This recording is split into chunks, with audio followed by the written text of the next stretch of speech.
Bapak Ibu yang dirahmati Allah, alhamdulillah kita masih diberikan rahmat Allah, daya, taufik untuk bisa menghadiri sholat maghrib berjamaah yang kita lanjutkan dengan majelis ini. Dan kembali ke tema saya yaitu tentang adab. Maka adab yang tertinggi adalah kepada Allah, dan kita bisa mengambil pelajaran dari peristiwa kurban yang lalu, di mana ketika kurban, sebagian kita kalau bertanya kurban itu apa, boleh wedhus, sate, mengklek, dan yang semisalnya.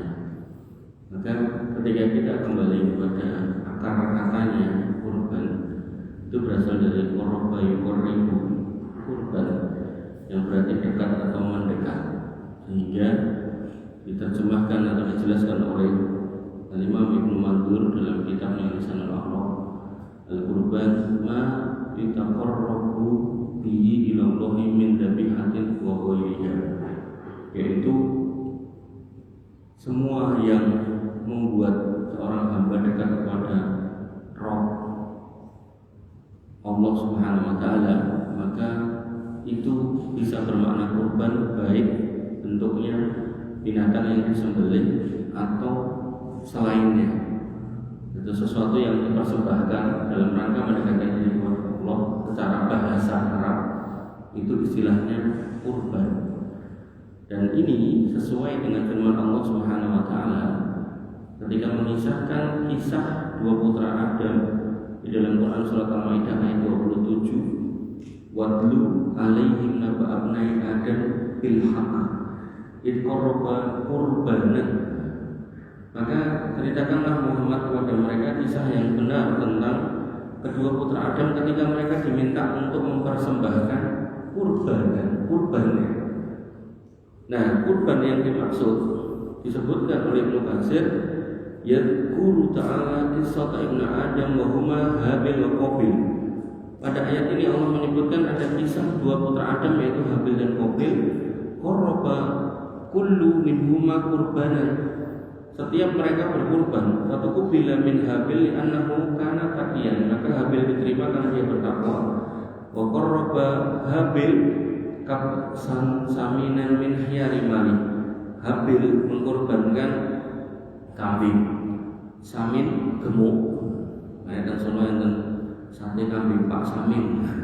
Iki sing gemuk sambil kambingnya apa bapaknya. Nah, min hiyari mali dari harta yang terpilih. Jadi Habil mengkorbankan hewan.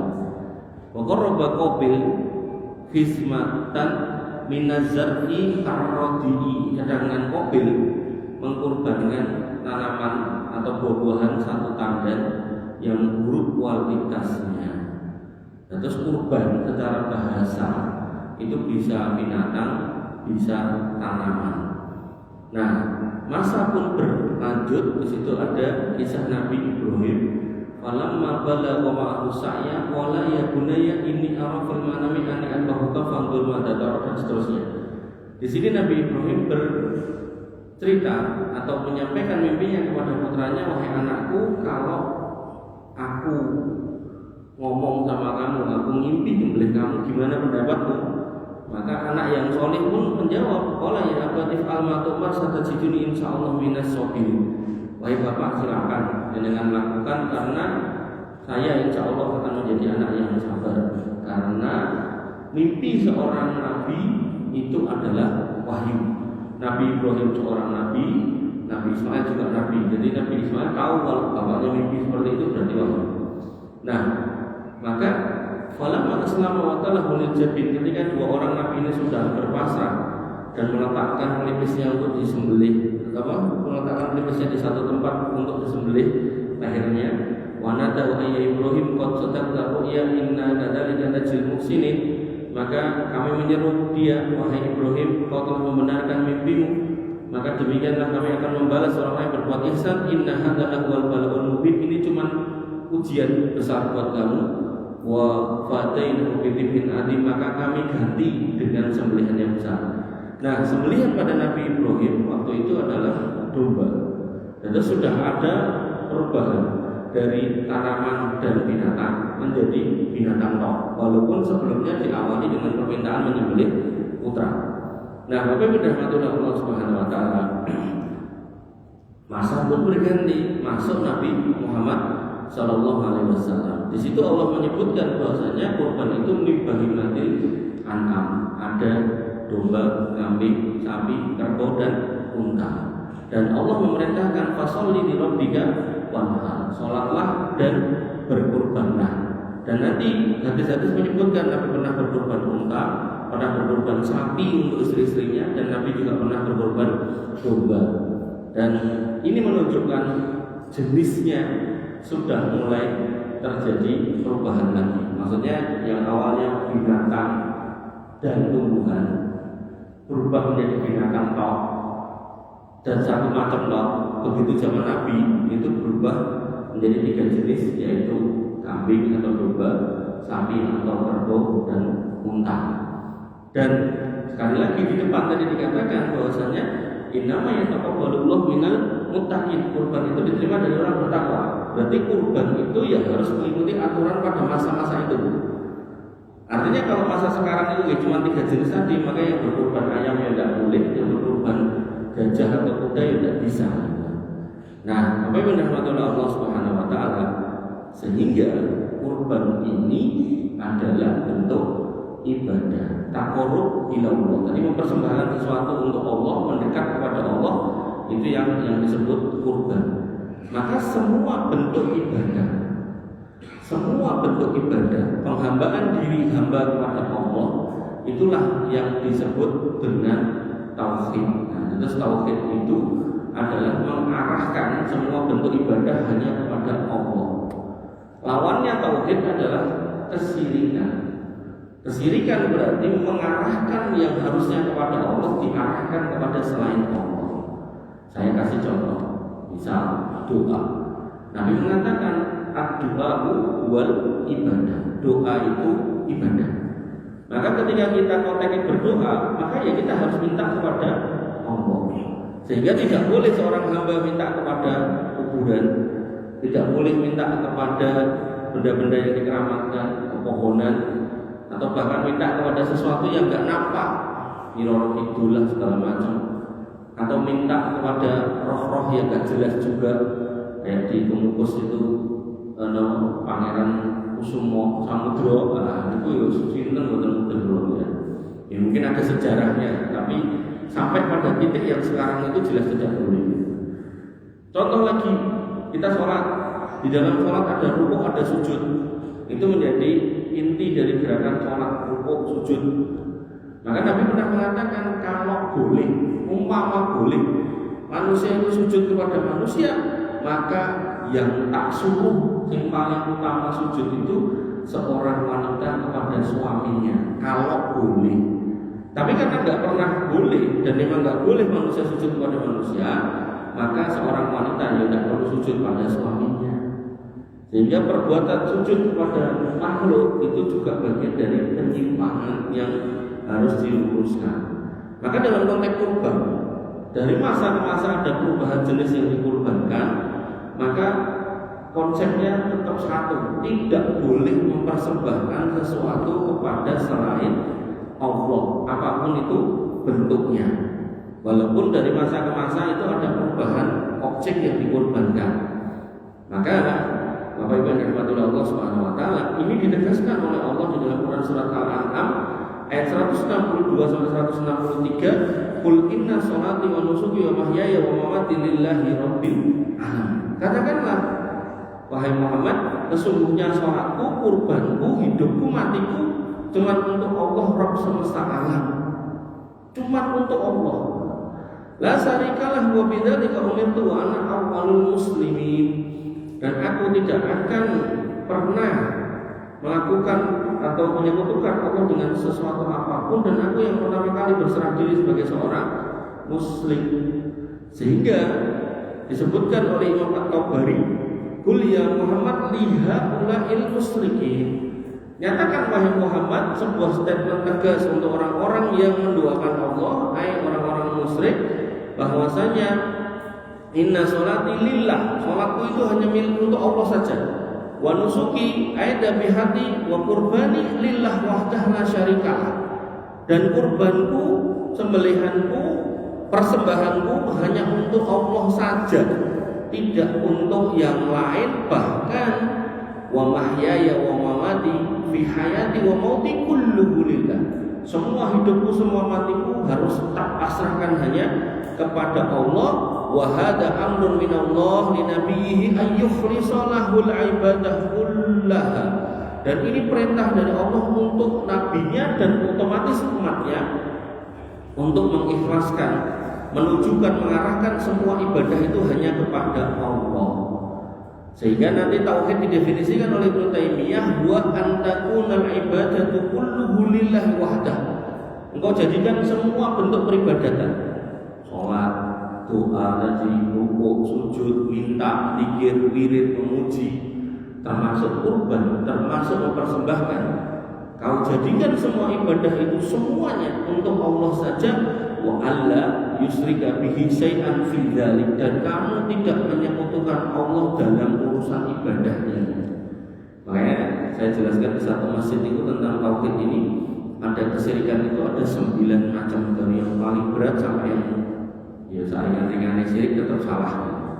Makanya Bapak Ibu Allah Subhanahu wa taala, maka ketika kita menyimak tadi dan ternyata Allah juga sudah menyinggung adanya sebagian orang yang Allah berikan nikmat hidup, mungkin jadi petani nikmat bisa tanam tanaman sampai panen, jadi peternak ya mungkin nikmat bisa beternak sampai beranak pinak, jadi pedagang ya nikmat berdagang sampai kaya misal gitu kan. Tapi orang-orang ini tidak paham hakikat rezekinya dari mana, maka dia sisihkan sebagian untuk Allah sebagai persembahan. Di satu sisi dia juga sisihkan sebagian buat selain Allah juga sebagai persembahan. Allah tidak terima dengan perbuatan itu. Dinyatakan di dalam Al-An'am 136, wa ja'alu lillahi mimma dhar'a minal harsi wal an'ami nasiban faqalu hadza lillah bi za'mihim wa hadza li syurakaina. Mereka menyiapkan sebagian untuk Allah dari tanaman dan hewan ternak yang telah diciptakan Allah untuk mereka. Dan mereka berkata menurut persangkaan mereka, ini untuk Allah dan ini untuk selain Allah. Allah tidak suka dengan statement itu. Dan ini dipertegas oleh Imam Al-Qurtubi dalam tafsirnya Al-Jami' lil Ahkamil Quran. Dia mengatakan, kana musyrikuna yaj'aluna li asnamihim nasiban min amwalihim wa zuru'ihim wa an'amihim wa hadha min a'dham syirki li'annahum ja'alu li ghairillahi ma huwa haqqu lillahi wahdah. Ayat ini menerangkan tentang perbuatan orang-orang musyrik yang mana mereka Allah berikan nikmat dari sisi pertanian dan peternakan. Jadi kalau konteks di kota ya bisa perdagangan, bisnis, usaha, pekerjaan, karir dan seterusnya. Tapi mereka justru mengambil sebagian rezeki yang sudah Allah berikan itu kepada selain Allah. Dan Imam Al-Qurtubi mengatakan ini termasuk syirik, bahkan syirik yang paling besar. Wa falillahi ta'ala yunkiru alaihim hadzal fi'l wa yadummuhum alaih. Maka Allah mengingkari perbuatan ini dan mencela mereka dengan celaan yang sangat tegas. Sehingga Bapak Ibu dan Allah Subhanahu wa taala adalah suatu kekeliruan, kesalahan yang terjadi di masa lalu, melakukan seperti itu yang sekarang pun masih dilakukan. Dalam gimana Mas? Ya ada perempatan dadak disajeni, ada pohon besar dadak disajeni, bahkan perapatan itu beladak itu wujud disajeni gitu. Karena diyakini ada kekuatan lain selain Allah yang perlu mendapatkan persembahan. Jadi ada sisi ketakutan manusia kepada selain Allah, dan ini Allah sudah cela dan ini tidak diperbolehkan. Maka Bapak Ibu dan Allah Subhanahu wa taala, sebenarnya pelajaran terdalam dari kurban itu bukan semata-mata menyembelih lalu dimakan, tapi lebih kepada di situ ada satu keadaan keadaan di mana para nabi itu diminta untuk mengajarkan kepada umat bahwasanya kamu itu loh hidup tak kasih rizkimu bisa muripi, nyukupi, lah pakailah itu untuk beribadah kepadaku saja, bukan kepada yang lain. Maka dulu ketika Nabi Ibrahim sudah menyelesaikan tugasnya membuat Ka'bah, lalu Allah perintahkan Ibrahim alaihissalam untuk naik ke satu bukit untuk menyeru manusia berhaji, maka manusia pun silih berganti datang untuk melaksanakan ibadah haji. Nah, orang-orang yang memahami tauhid di awal waktu, silih berganti tahun berganti mereka pun meninggal, maka tersisalah mereka-mereka yang tidak paham tentang tauhid. Yang mereka pikirkan adalah gimana caranya tempat ini tetap ramai, karena dengan keramaian itu akan menghasilkan, bahasa sekarang muncul multiplier effect. Orang tuh kalau udah ngumpul makan, gitu. Nek makan berarti warung makan ayu. Nanti nek pakaian berarti toko baju laku. Oh, karena ini kok pakai ibadah, parfum lah segala macam. Nah, maka konsepnya sudah bukan lagi tauhid yang terpikir, tapi gimana cara mempertahankan eksistensi ini. Maka muncullah seorang tokoh namanya Amr bin Amir al-Khuzai.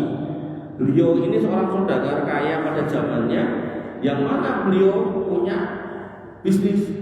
Dalam bisnisnya itu beliau selalu pulaan dari Syam yang sekarang Suriah dan sekitarnya itu, lalu dibawa ke Mekah. Musim haji, sebelum musim haji sudah full stok, nanti habis haji habis beli lagi.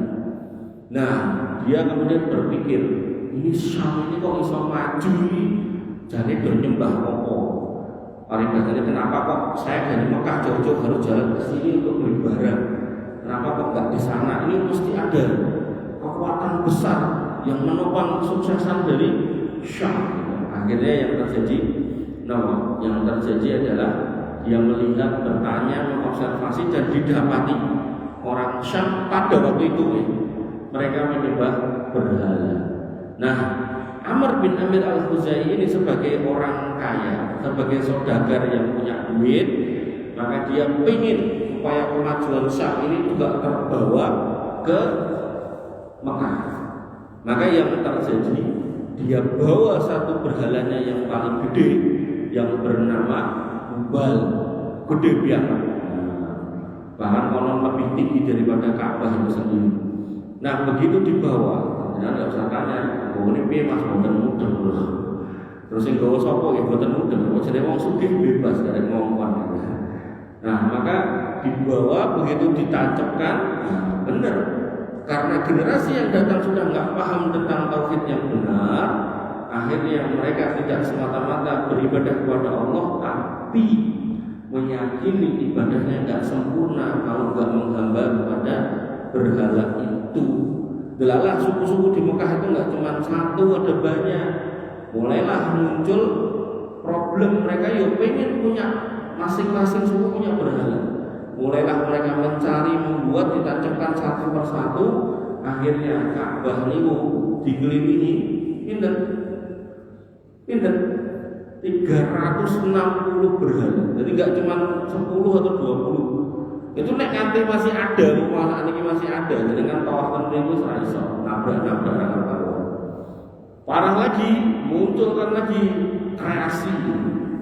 Masa ini orang sadar kayak ihram utuh, tawafnya utuh. Di zaman dulu, kalau mau lihat orang telanjang ya tinggal nunggu musim haji, nggak pakai baju, nggak pakai apa. Nah, maka Bapak Ibu rahmatullahi Allah Subhanahu Wa Taala, Nabi mengabarkan tentang keadaan Amr ibn Amir al-Khuzai. Beliau bersabda, Ra'aitu Amr ibn Amir al-Khuzai yajurru am'a'ahu finnar. Aku melihat Amr bin Amir al-Khuzai perutnya robek, ususnya brodol, digembol di neraka. Karena awalu man ghayyara dina Ibrahim, itulah manusia yang pertama kali merubah agama Nabi Ibrahim. Maka Bapak Ibu rahmatullah Allah, sampai di sini pelajarannya ketika jenengan sudah paham ini tadi tentang tauhid ini, maka Allah memerintahkan kita ku anfusakum wa ahlikum. Nah, pegang untuk dirimu agar selamat dari neraka, sampaikan kepada keluargamu, anak istrimu, ibumu, bapakmu, saudaramu, agar mereka juga selamat dari api neraka. Nah, kembali ke Amr bin Amir al-Khuzai. Dijelaskan oleh Ibnu Hajar al-Asqalani, beliau mengatakan karena Amr bin Amir al-Khuzai wa huwa sayyidu Quraisy fil jahiliyah. Beliau adalah pemimpinnya orang Quraisy di zaman jahiliyah. Dhahaba ila Syam fara'a ahlaha ya'buduna al-asnam. Dia melihat Syam dan melihat penduduknya menyembah berhala. Fa'ajabahu dzalika faja'a bi sunamin yuqalu lahu Hubal ila Makkah. Dan dia takjub, maka dia bawa Hubal itu ke Mekah. Wa wada'ahu fil Ka'bah wa da'an nas ila ibadatihi. Maka ditancapkan di depan Ka'bah, lalu manusia tidak lagi langsung menyembah Allah, berdoa pada Allah, tapi melewati berhala itu. Wa kana awwalu man ghayyara din Ibrahim, maka dialah orang yang pertama merubah agama Ibrahim. Wa uqiba bi adabin sadidin li'annahu awwalu man sanna hadhihi sunnah as-sayyi'ah. Dan dia mendapatkan adab pedih itu karena dia sebagai pionir yang pertama mengajak orang di atas sunnah yang jelek, yaitu kesyirikan. Maka Bapak Ibu rahmatullah Allah Subhanahu wa taala, singkat cerita, diutuslah Nabi Muhammad SAW dengan misinya mengembalikan tanah haram sebagai tempat penyembahan untuk Allah saja di muka bumi. Tidak boleh ada selain Allah yang disembah di situ. Maka beliau berjuang 13 tahun di Mekah, terusir, disiksa, dimudahi, terintimidasi, diboikot. Sebagian dari kaum muslimin ada yang meninggal, disiksa, ya. Maka akhirnya 13 tahun beliau hijrah ke Madinah. Di Madinah beliau pun masih menghadapi berbagai macam cobaan dari orang-orang Quraisy dengan ditantang perang dengan berbagai macam peperangan, dari mulai Badar, Uhud, Khandaq, Hunain, Tabuk, banyak. Belum lagi pengkhianatan orang Yahudi Bani Quraidah, Bani Qainuqa, dan macam-macam, termasuk cobaan pembunuhan yang dilakukan oleh orang Yahudi ketika beliau bersandar di benteng Yahudi mau ditimpa alat untuk gerus gandum. Dan ketika itu urusan sudah selesai, datang lagi seorang wanita Yahudi ngundang makan. Dengan ketulusan hati beliau datang, malah makanannya diracun. Dan itu yang akhirnya menyebabkan beliau wafat setelah sekian hari menderita sakit. Maka Bapak Ibu rahmatullah Allah Subhanahu wa taala, perjuangan beliau berakhir ketika beliau bisa kembali lagi menginjakkan kakinya ke Mekah dengan membawa 10.000 pasukan lengkap untuk membuka lagi Mekah, membersihkan lagi Mekah, itu yang kita kenal dengan Fathul Makkah. Maka begitu Fathul Makkah terjadi, beliau masuk sana dan mengatakan, siapa yang masuk rumahnya Abu Sufyan selamat, siapa yang masuk rumahnya sendiri selamat, siapa yang mau meninggalkan Mekah selamat, yang masuk Islam selamat, pokoknya rata apa-apa. Kenapa? Al-yawm antum tulaqo, kamu semua tak bebaskan. Tapi nek gak mau beriman, pergi dari sini. Karena tanah ini tidak boleh lagi ada kesyirikan. Maka semua berhala dihancurkan. Ja'al haqqu wa zahaqal batil, innal batila kana zahuqa. Kebenaran sudah datang dan sudah sirna kebatilan, dan kebatilan memang pantas harus sirna. Maka Bapak Ibu rahmatullah Allah Subhanahu wa taala, begitu itu sudah selesai, singkat cerita, beliau berpesan kepada menantunya yaitu Ali bin Abi Thalib. Beliau mengatakan dalam sabdanya, la'anallahu man dabaha li ghairillah. Terlaknatlah orang yang membuat sajen, membuat persembahan kepada selain Allah. La'anallahu man la'ana walidayhi. Terlaknatlah seorang anak yang mulutnya mencaci maki orang tuanya. La'anallahu man awa muhtisan.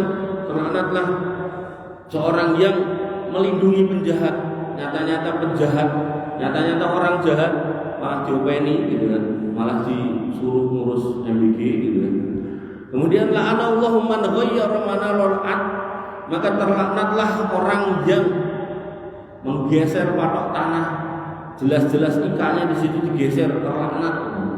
Dan terlaknat ini dijelaskan oleh para ulama, yaitu orang-orang yang bu'dum minar rahmah, dijauhkan dari rahmat. Padahal rahmat itu maknanya luas, bisa kesehatan, bisa rizki, bisa hidayah, bisa kebaikan hidup gitu. Sehingga Bapak Ibu rahmatullah Allah Subhanahu wa taala, hadis ini secara tegas dan jelas menyatakan Nabi melarang kita mempersembahkan sesuatu apapun kepada selain Allah. Nah, ini orang apa masih ini duduk sapi, duduk wedhus, mau kembang. Maka bagaimana jika kembang? Nabi pernah berkata kepada Tariq bin Shihab, beliau SAW bersabda, dakhalal jannata rajulun fi dubabin. Ada loh surga, dan di dalamnya ada orang masuk surga karena satu ekor lalat. Wa dakhalan nara rajulun fi dubabin. Ada loh neraka, dan ada yang masuk neraka gara-gara seekor lalat. Para sahabat bertanya, gimana ya Rasul kok bisa seperti itu? Nah, kurban sapi masuk surga, alhamdulillah, kan gede. Ini lalat Pak, bisa menyebabkan masuk surga, bisa menyebabkan masuk neraka. Dan satu ekor, tidak ngomong ke peyek yang isinya ada banyak itu, enggak, satu ekor kok. Maka beliau menjawab, marra rajulani ala qaumin. Ada sekumpulan orang yang kemudian berjalan melewati satu kaum. Kemudian lahum sonamun la yajuzu. Mereka ini orang kampung ini punya berhala yang disembah. Jadi kalau berhala itu tidak selalu konteksnya patung, bisa pohon yang dikeramatkan, bisa perapatan yang dikeramatkan, bisa kuburan yang dikeramatkan, bisa uden yang dikeramatkan. Kemudian mereka mengatakan, la yajuzu ahadun hatta yuqriba lahu syai'an. Siapapun yang melewati situ tidak boleh kecuali quriba syai'an, yuqribu syai'an, mengkurbankan, mempersembahkan sesuatu. Sesuatunya ini tidak diarani. Nah, dalam konteks kurban kepada Allah kan tadi yang pertama kan tumbuhan dan binatang, yang kedua domba, yang ketiga baru meluas. Ada kambing, ada domba, ada unta, ada sapi, ada kerbau. Niki bahkan bebas. Terus ada kampung, ketika kita mau nyebrang kampung itu melewati, tidak boleh lewat kalau tidak taruh sesuatu, terserah. Kemudian dua orang lewat, lagi-lagi. Faqalu li ahadihima, maka orang kampung mengatakan pada orang yang pertama, sini mas, korib, ini sesembahan kamu, silakan kamu kasih saja di sini. Kemudian kata orang yang pertama, laisa indi sayun ukoribu. Kulo niku ajeng mriko boleh gawean, mengkene entuk duit lagi mulih. Lah dugi mriki jenengan cekak kene sajen niku ora diopo. Sanu rene. Nah, orang kampungnya pinter napa istilah berargumen. Iki orang soal apa ngono ora Mas. Qalu lahu qorib walau baban. Iki wewe ndek ilalar sitok entuk ora kudu kembang tuku pitung rupa. Apa pitung rupa lho mawar mati kantil kanjung. Oleh aku saja boleh papat kalau kira-kira 3. Nah, kemudian orang ini karena kejahilannya, karena tidak ngaji, tidak paham, pikirannya kan mau laler gitu toh. Dan laler itu kan kita jangankan kok beli, dikasih aja tidak mau. Bahkan laler itu mendekatnya kita usir gitu. Jadi kalau disuruh nyari gini kan, wah di paling tempat sampah ada, tangkap satu, tangkap taruh. Maka kata Nabi SAW, fakor roba dubaban, dia taruh itu satu ekor lalat di situ. Fakhollu sabilahu, dipersilakan jalan. Fadakholan nar, masuk neraka. Jadi ibaratnya misalnya, kami kampungnya pergi orangnya dari situ, dari selatan mau ke Singosaren situ. Nah, hampir sini, ayo silakan kamu kasih korban. Begitu taruh, dia lewat, ada teman itu jalan gede itu. Nyebrang mereka tinggal, wabrak dia mati, masuk neraka sudah. Kenapa? Karena ini dosa kesyirikan. Nah, orang yang kedua karena dia ngaji, faqalu lil akhar, orang yang kedua karena dia paham bahwasanya kurban itu bentuknya apapun nggak boleh kepada selain Allah. Bahkan jangankan yang gede, yang kecil itu tidak boleh. Maka ketika dikatakan korek, saya giliran mas, kanca mau wes. Faqala, maka orang kedua mengatakan ma kuntu li uqarriba li ahadin say'an dunallah. Ngapunten kula niku ngertos nek wonten niku mboten angsal nggih kula mboten kersa. Nah, orang kampungnya tersinggung dan enggak pakai lama-lama, maka fadarabu unuqahu fatahwalal jannah. Lalu orang kampungnya marah, dibunuhlah orang ini. Maka kata Nabi, dia masuk surga. Bapak Ibu dirahmati oleh Allah Subhanahu wa taala, dijelaskan oleh Syekh Abdurrahman bin Hasan Al-Syekh dalam kitabnya Fathul Majid, dia mengatakan fi hadzal hadis tahdziru minal wuqu'i fi syirki. Hadis ini menjadi peringatan keras dan tegas buat kita agar kita itu sangat-sangat berhati-hati jangan sampai terjerumus di dalam kesyirikan. Li'annal insana qad yaqa'u fihi wa huwa la yadri annahu minasyirki alladhi yujibunna. Karena si orang pertama tadi tidak merasa kalau perbuatannya meletakkan cuma seekor lalat itu berpotensi memasukkan dia ke neraka. Kemudian beliau mengatakan wa fihi anna ar-rajul alladhi aba an yuqarriba lis-sanami shay'an fadarabu unuqahu tahwal jannah li thabatihi 'ala tauhid. Nah, orang yang kedua dengan ilmunya, dengan kepemahamannya, dia menolak meletakkan satu ekor lalat itu, akhirnya dia pun harus mendapatkan ganjarannya dibunuh. Maka Allah membalas dia dengan ganjaran surga lithabatihi ala tauhid, karena pemahaman dia yang teguh bahwasanya ini loh jalan para nabi sejak Adam alaihissalam sampai akhir zaman nanti, bahwasanya seorang hamba harus berpegang teguh di atas ketauhidan, tidak boleh pun saja.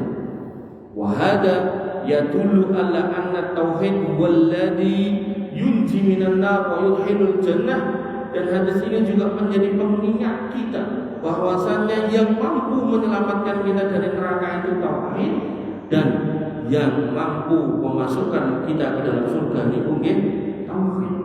Makanya Bapak Ibu dirahmati oleh Allah Subhanahu wa taala, kita patut merenungkan kalau hadis ini saja mempersembahkan lalat laler yang sangat kecil, sangat hina. Ngapunten, kula pas sekolah dulu pernah niku diplotot wonten kadang isine niku set. Nah, maka serendah sejelek itu, bahkan kadang kita kalau nggak hati-hati, misalnya ada makanan gerbong lalu kita makan, kita diare, maka binatang yang seperti itu aja tidak boleh dipersembahkan kepada selain Allah.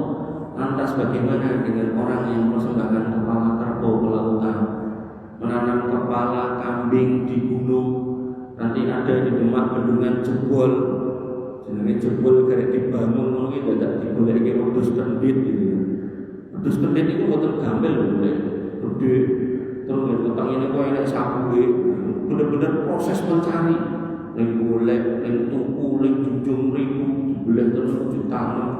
Begitu ditanam dibangun jadi jenenge menungso dengan kelemahannya. 2 tahun kemudian jebol lagi. Nggak tahu orang mau ditanami dinosaurus gitu. Makanya Bapak Ibu dirahmati oleh Allah ya, gunung kita tahu itu Allah yang punya, bledos kita tahu Allah yang mengizinkan bledos. Kenapa harus kemudian dibuangi saja? Tinggal berdoa kepada Allah agar kemudian Allah menghentikan letusan itu. Kalaupun Allah menginginkan tetap meletus, ada hikmah di situ, kita tinggal sabar. Tidak ada urusannya dengan si ini si itu. Laut Allah yang bikin, ikannya Allah yang ciptakan. Gak pernah sekalipun kita ngasih makan ikan di laut, gitu. Gak ada orang bawa peletnya laut makan iwak sih, dan kalau kayak gede so tak pancing, gak ada. Orang ke laut ya cuma bawa kapal sama makanan buat dirinya, pulang-pulang bawa ikan banyak, selamat, keluarganya seneng, gitu. Tapi ngapain setahun sekali harus bawa das kebo ke laut dibuang? Bahkan di daerah tertentu itu buatan mengdasi kebo utuh, ceplongnya. Itu jadi pertanyaan, jujurnya abot banget, begitu viral. Nah, diloke itu kan mubazir gini. Akhirnya yang melakukan kemudian klarifikasi, memang ketoknya utuh, tapi jeruannya dagingnya sudah diambil, itu kulitnya diutuhkan, terus dijahit lagi, dalamnya dikasih kembang-kembangan dan seterusnya. Dan terus dasi kakinya itu masih utuh, pokoknya isi dari perutnya itu daging segala macam sudah hilang, dibuang ke laut. Nanti ketika dinasihati seperti siapa nih? Pung jadekai iwak makan iwak, udah oke iwak itu makan itu. Makanya walaupun rahmatul Allah Subhanahu Wa Taala, maka ketika kita sudah paham ini, kita harus ngerti bahwasanya ini bukan perkara yang bisa disepelekan, dan ini esensi dari ibadah kurban sebenarnya. Di samping memang di situ ada nikmat yang kita makan berupa daging, misalnya tongseng, kentang dan seterusnya, tapi ala kulli hal, maka yang harus kita pahami pelajaran terdalam dari kurban adalah tentang tauhid ini. Bagaimana tidak boleh ada kurban persembahan sesajenan kepada selain Allah, bentuknya apapun. Nanti ada orang yang nek wedhus kita sebelah Gusti Allah Mas, nek kembang ndak timbul pakai bakui, nek sapi lho Allah Mas, tapi nek sing das pitik iki timbul dan kono dan yang ini ndak, semuanya ndak boleh. Bahkan tadi lalat itu pun tidak diperbolehkan. Maka Allah meminta kita di dalam Quran surah Hud 112, fastaqim kama umirta wa man taba ma'aka wa la tadghaw innahu bima ta'maluna basir. Maka tetaplah engkau wahai Muhammad di jalan ini, jalan benar ini, sebagaimana yang telah diperintahkan kepadamu dan juga orang-orang yang bertobat bersamamu, dan janganlah kamu melampaui batas, sesungguh Dia Maha melihat apa yang kamu kerjakan.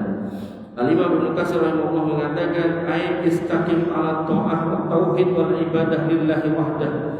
Ayat ini meminta kita untuk tetap teguh di atas tauhid, tetap teguh di atas ketaatan kepada Allah, tetap sholat kepada Allah, tetap beribadah kepada Allah, termasuk tetap mentauhidkan Allah dan Allah semata yang kita tuju. Wa hadhil ayah min a'dhami ayatil Qur'an, dan ayat ini menjadi ayat yang paling agung di dalam Al-Quran. Walidzalika qala nabiyyu sayyabatani hudu wa akhwatuhu. Maka disitulah Nabi kemudian bersabda, surah Hud dan saudara-saudaranya telah membuat kurban. Saking diminta untuk istiqomah sampai mati, Pak. Jadi istiqomah itu sampai mati gitu. Tidak boleh kemudian istiqomah umur 50 nanti berperubahan, tidak, sampai mati. Makanya dalam ayat yang lain dikatakan wa'bud rabbaka hatta ya'tiyakal yakin. Beribadahlah kepada Allah sampai datang kematian. Beribadah itu nanti bisa diambilkan dari tafsirnya Quran surat Ad-Dariyat, wa ma khalaqtul jinna wal insa illa liya'budun. Tidaklah aku ciptakan kecuali untuk beribadah, liya'budun, beribadah ay liyuwahhidun, bertauhid. Sehingga ketika kemudian surat Hud ini meminta untuk beristiqomah kepada Allah, maka istiqomahnya sampai mati. Nek belum mati, jangan pernah berpindah ke lain hati. Wal istiqomatu ala tauhid hiya a'dhamu ma yajibu 'alal mukallaf. Dan istiqomah di atas tauhid ini, inilah yang wajib dipegang oleh orang-orang yang sudah dewasa. Imam Ahmad bin Hanbal berkata, asluddin wa imaduhu at-tauhid. Agama ini intinya, pokoknya, tiangnya adalah tauhid. Faman ajalla bihi faqad ajalla bi asliddin kullih. Maka siapa yang tidak bisa mempertahankan tauhidnya, maka rusaklah semua agama, semua amal ibadahnya. Makanya tauhid itu kalau sampai gagal orangnya masuk di wilayah kesyirikan, syirik itu bisa menghapuskan pahala semuanya, syirik besar. Allah Subhanahu wa taala mengatakan, la in asrakta la yahbatanna amaluka wa la takunanna minal khasirin. Kalau kamu berbuat kesyirikan, syirik besar ya. Nah, syirik kecil kayak riya, itu yang terhapus amal yang dia riyakan. Alhamdulillah, misalnya kita tadi sholat maghrib riya, ya sholat itu yang terhapus. Tapi nek syirik besar kayak sajen itu menghapus semua pahala. Kalau kamu berbuat kesyirikan besar, kami hapus semua pahala, dan kamu benar-benar jadi orang rugi, bangkrut. Makanya wahai rahmatullah Allah Subhanahu wa taala, at-tauhidu huwa awwalu ma jaa ilaihi rusul. Tauhid inilah materi konten yang pertama didakwahkan para rasul, wa akhiru ma yufariquhul mu'min indal maut, Dan inilah kalimat tegas yang harus kita ucapkan di akhir hidup kita, wa huwa awwal wajibin wa akhir wajibin. Maka ini menjadi perintah yang pertama dan menjadi seruan yang terakhir yang harus kita lafazkan. Nabi SAW mengatakan, man qala fi akhir kalamihi la ilaha illallah dakhalal jannah. Siapa yang kemudian di akhir hidupnya mampu mengucapkan kalimat la ilaha illallah, maka dia masuk surga. Makanya Bapak Allah Subhanahu wa taala, kalau kita ringkas dari depan sampai belakang tadi, yang pertama bahwasanya kurban kalau kembali kepada definisinya adalah sesuatu yang dipersembahkan kepada Allah dalam rangka taqarrub illallah. Sehingga kurban di zaman Nabi Adam itu bisa berupa tanaman, bisa berupa binatang. Lalu zaman Nabi Ibrahim, Allah meminta beliau mengkurbankan putranya tapi diganti binatang. Pada zaman Nabi Muhammad, kurban itu secara khusus cuma binatang dan jenisnya tertentu disebut dengan bahimatul an'am. Dan kurban ini adalah ibadah khusus. Karena ini ibadah, maka tidak boleh dipalingkan kepada selain Allah. Memalingkannya kepada selain Allah berarti kesyirikan, dan syiriknya syirik besar. Contoh tokohnya adalah Amr bin Amir Al-Khuzai yang membawa patung Hubal ke Mekah. Kemudian Nabi diutus meluruskan umat selama 23 tahun, 13 tahun di Mekah dengan berbagai macam cobaan dan siksaan. Kemudian beliau bergeser ke Madinah 10 tahun juga sama dengan berbagai macam cobaan dan musibah peperangan yang beliau terima. Akhirnya Allah izinkan Islam berjaya dan kembali lagi ke Mekah, membersihkan Mekah dari anasir-anasir kesyirikan. Patung-patung dibersihkan, orang-orang musyrik diminta untuk keluar dengan baik-baik, tidak ada pertumpahan darah kecuali sedikit. Jadi memang masih ada waktu itu yang paribasane paling ngejak gelut, ya ora apa perang. Cuman kalau kamu mau tak lepaskan, bebaskan, kan harusnya kalau pertempur tuh nek kalah jadi budak. Nah dalam kasus Fathul Mekah enggak, antum kamu semua bebas. Tapi nek kamu enggak mau masuk rumahmu, enggak mau masuk rumah Busuman, enggak mau keluar dari sini, enggak mau pecah gelut, ya wis ayo tak latih. Ya ada pertumpahan darah kecil waktu itu ada. Cuman Bapak Ibu rahmatullah Allah Subhanahu wa taala, singkat cerita Mekah sudah bersih. Lalu Nabi mengatakan bahwa Ali bin Abi Thalib, terlaknatlah mereka yang mempersembahkan kepada selain Allah. Lalu diperjelas lagi dengan hadis yang lain bahwasanya bahkan level yang dikurbankan itu lalat itu bisa membuat orang masuk neraka. Wabillahi taufiq, yang bisa saya sampaikan poinnya pelajaran kurban yang sangat dalam, kita diminta untuk